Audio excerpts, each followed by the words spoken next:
Assalamualaikum warahmatullahi wabarakatuh. Selamat pagi anak-anak, bagaimana kabarnya?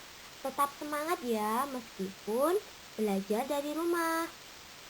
Anak-anak, sebelum memulai pelajaran pada pagi hari ini, marilah kita berdoa terlebih dahulu dengan membaca Bismillah bersama-sama.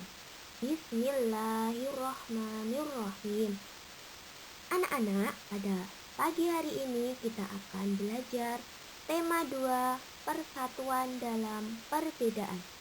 Subtema 1, pembelajaran 2.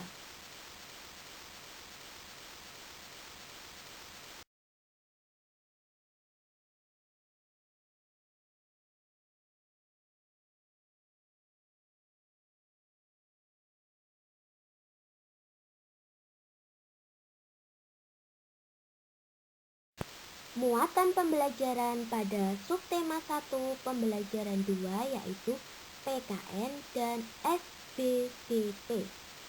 Untuk PKN yaitu materinya tentang hidup rukun dalam perbedaan.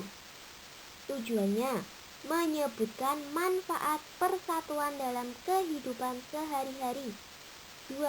Menuliskan contoh tentang pengalaman hidup rukun dalam kehidupan sehari-hari dan manfaatnya sebagai wujud semangat persatuan. SBDP yaitu materinya pola lantai tari daerah. Tujuannya 1. Menyebutkan pola lantai tariannya dengan benar. 2. Mempraktekkan pola lantai tarian dari salah satu tarian daerah yang dipilih dengan benar.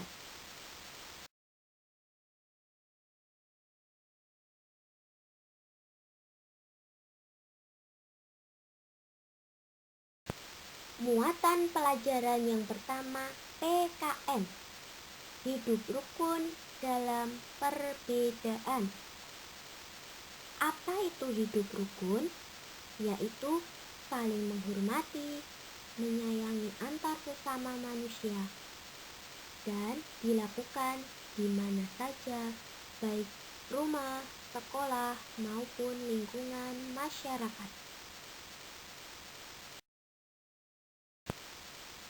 Pelangi indah karena warna-warna yang berbeda. Hidup berbangsa dan bertanah air indah jika hidup kita rukun, walaupun kita berbeda-beda. Makna persatuan dalam perbedaan. Indonesia adalah bangsa dengan berbagai ragam suku bangsa, budaya, agama, dan keadaan ekonomi. Perbedaan pandangan politik, suku, ras, dan agama membuat manusia hidup terkotak-kotak. Hal semacam ini membuat kehidupan menjadi tidak harmonis. Tidak semua manusia menyadari bahwa perbedaan seharusnya bukan menjadi alasan untuk bermusuhan. Tetapi perbedaan harus disyukuri dan dijadikan sarana melatih diri untuk menjadi lebih baik. Ada banyak contoh perbedaan di sekitar kita. Misalnya saja sebagai berikut.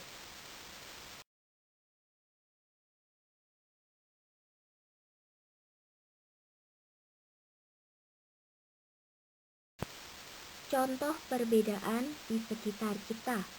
Yang pertama, di keluarga besar, mungkin ada yang berasal dari suku berbeda dengan kita. Kedua, lingkunganmu mungkin ada tetangga yang berbeda budaya dengan kita. Ketiga, di saat kita pergi ke provinsi lain, dapat mendengar bahasa daerah yang berbeda. Keempat, ada teman yang beragama Islam Kristen, Katolik, Hindu, Buddha, dan Konghucu. Itu tadi contoh perbedaan yang ada di sekitar kita.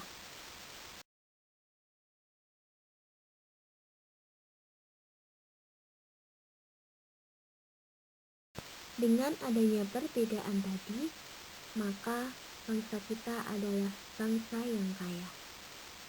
Untuk menjaga semangat persatuan dalam perbedaan, kita perlu hidup rukun. Hidup rukun dapat dibangun mulai dari lingkungan keluarga, sekolah, hingga masyarakat.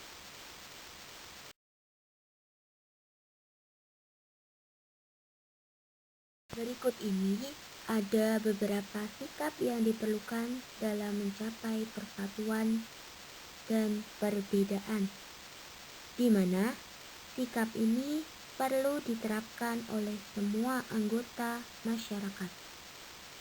Antara lain, 1. Peduli, di mana hidup rukun bermula dari sikap peduli kepada orang lain.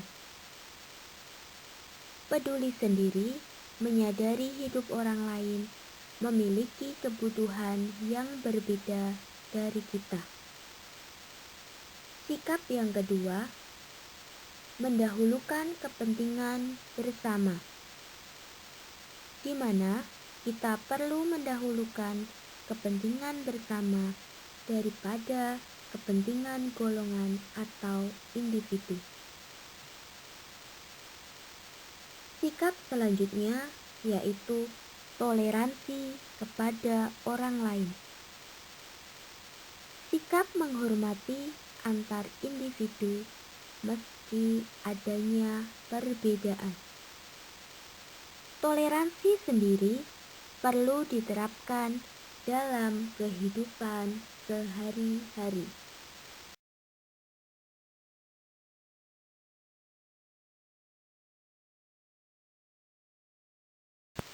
Berikut ini manfaat hidup rukun.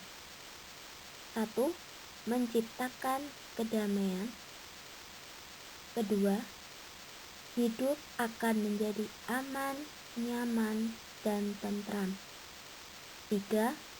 Menghindari perselisihan. 4. Saling bantu apabila mengalami kesulitan. 5. Mempererat persatuan dan kesatuan bangsa.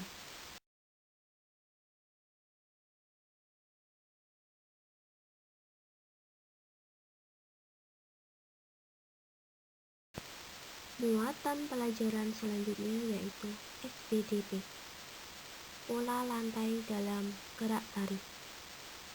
Gerak tari adalah salah satu unsur pada tari. Gerak tari sendiri memiliki berbagai macam. 1.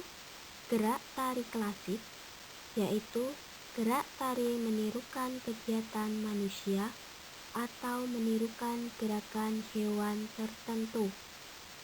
Contohnya, gerak pada tari topeng, tari golek, dan tari bedoyo. 2. Gerak tari kerakyatan, yaitu gerakan menirukan kegiatan atau emosi manusia atau perangai hewan. Contohnya, gerak tari reok Ponorogo dan tari ketok tilu. 3. Gerak tari kreasi baru, yaitu gerak tari yang dibentuk dari gerak tari yang sudah ada. Misalnya, gerak tari klasik atau tari kerakyatan yang dikembangkan atau dipadukan menjadi rangkaian gerakan baru yang sesuai zaman sekarang. Contohnya, gerak tari saman, tari kecak, dan tari seringi.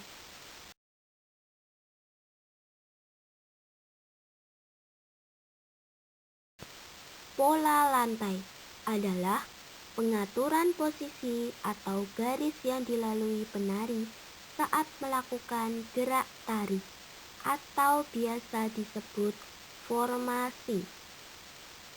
Pola lantai sendiri dapat digunakan oleh penari tunggal, berpasangan, ataupun berkelompok.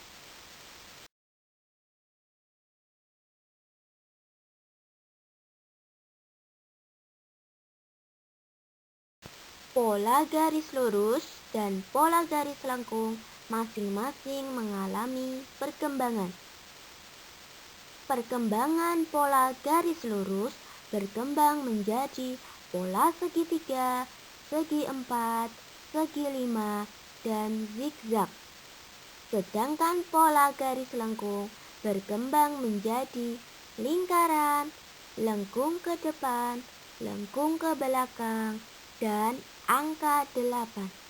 Ada dua pola garis dasar pada pola lantai. 1. Garis lurus. 2. Garis lengkung. Garis lurus terdiri atas pola horizontal, pola vertikal, dan pola diagonal. Agar lebih jelas, mari perhatikan macam-macam pola lantai berikut ini. 1. Pola lantai vertikal atau lurus, di mana pola ini banyak digunakan pada tari klasik. Pola lantai ini memberi kesan sederhana tetapi kuat. Contohnya pada tari Yospan Papua, tari Serimpi Jawa Tengah, dan tari baris Cengkedan Bali.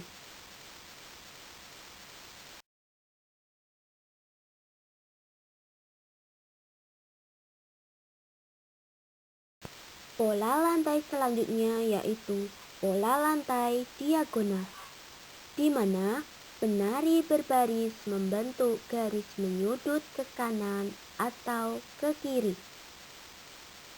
Contohnya pada tari gending Sriwijaya, Sumatera Selatan. Pola lantai yang ketiga yaitu garis melengkung atau lingkaran. Tari rakyat dan tari tradisional banyak memakai pola ini. Pola lantai ini memberi kesan lemah dan lembut. Contoh tari yang menggunakan garis melengkung yaitu tari Mak Badong Toraja dan tari Randai Sumatera Barat. Nah, itu tadi anak-anak materi mengenai muatan pelajaran PKN tentang hidup rukun dalam perbedaan dan materi muatan pelajaran SPDP mengenai pola lantai tari daerah. Anak-anak, meskipun belajar dari rumah, kalian harus tetap semangat dan jaga kesehatan kalian. Terima kasih. Wassalamualaikum warahmatullahi wabarakatuh.